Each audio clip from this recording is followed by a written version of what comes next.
Direktorat Perlindungan Warga Negara Indonesia telah memulangkan 36 WNI dari Kamboja ke Indonesia Jumat 30 Januari 2026. Para WNI tersebut adalah tenaga kerja bermasalah dari sektor penipuan daring atau online scam di Kamboja. Setelah tiba di tanah air, para WNI menjalani proses serah terima, pendataan, wawancara, hingga pemeriksaan identitas sebagai bagian dari upaya pengungkapan jaringan sindikat online scamming lintas negara.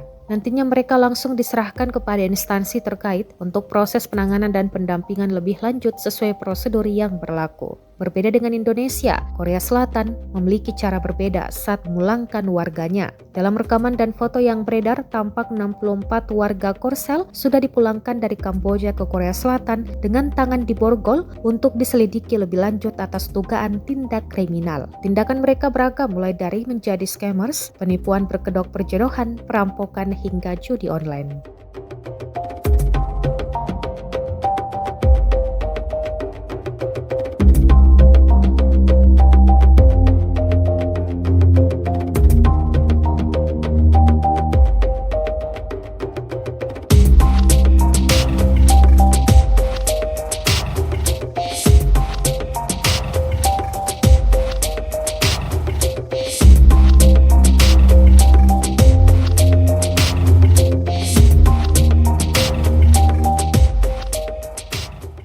Download Tribun X sekarang, menghadirkan lokal menjadi Indonesia.